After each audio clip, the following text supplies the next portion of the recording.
So how old are you, Miss Frisco? 31. 31. So we are doing a little bit of Botox. And how long have you been doing Botox for? When I first started over here, what was it, like 3 years ago. So I was going to say 3. Yeah, 3 years ago.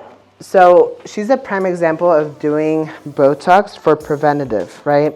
When we wait to do Botox more towards like our mid 40s, early 50s, that's when we see a lot of drastic difference and patients can tell a little bit more that something has been done. So if we want to go through that experience of having more of that natural look, it's better to start earlier. Some people call it baby Botox because we do a lesser amount and spread it more throughout the area to relax those muscles to not be as strong. So,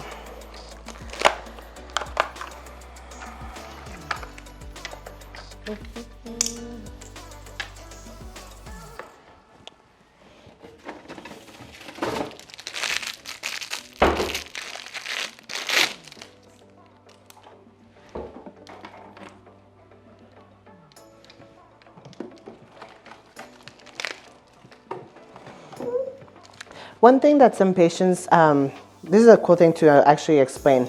If you guys see, we just opened this Botox bottle, remove the top from the vial. Botox comes in a powder form. If you guys actually see, it's very fine right there where you see that little powder outside the rim of the vial.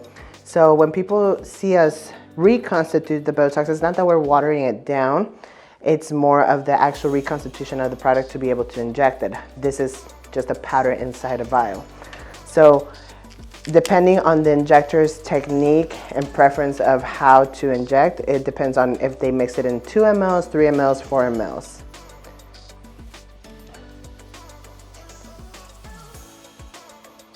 So you have to do a little bit of math, which I don't like.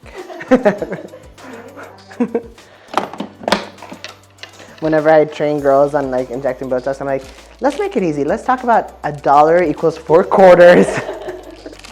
Like, I find it easier like that.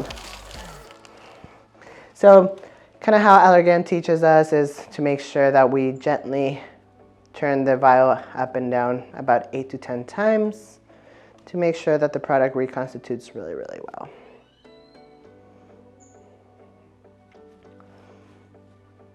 Botox will always have a lot number.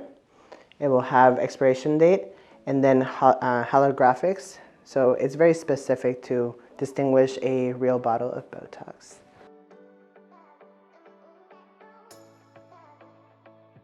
Some people use insulin syringes to inject their Botox. I personally don't like that technique because the needle tends to get dull fairly fast. And so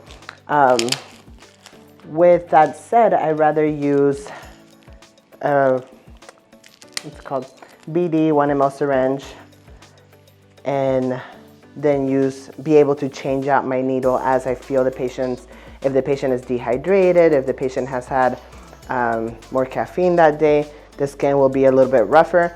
So the needle, with that said, will get dull faster. So I have the option of changing my needle consistently as I feel my patient's comfort. Okay, go ahead and sit up. Raise your eyebrows. So as we can see, the patient is stronger on one side more so than the other. Nobody's symmetrical. We always have a little bit stronger side. So we're gonna make sure that you wanna take that into consideration into the patient's treatment to make sure that you even them out as much as possible. Okay, go ahead and lean back for me.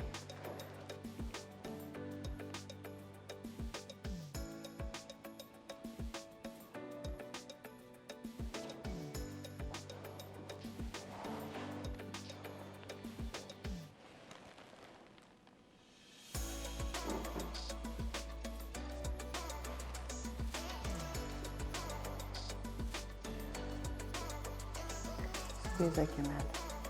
Relax.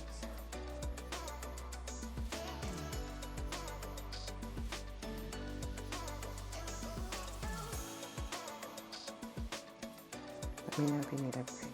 Okay.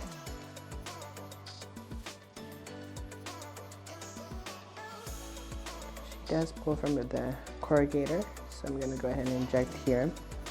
A lot of times when we inject just the glabella area, which is here in the middle of the eyebrows, but don't take care of the corrugator, it will pull down and will continue making those wrinkles.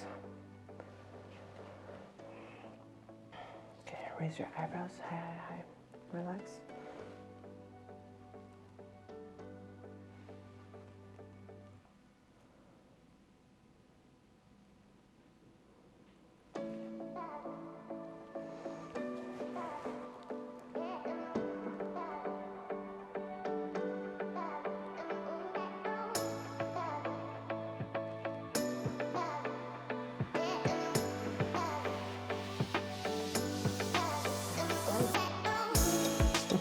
Easy peasy, right? Yeah. My eyes just get watery all the time. So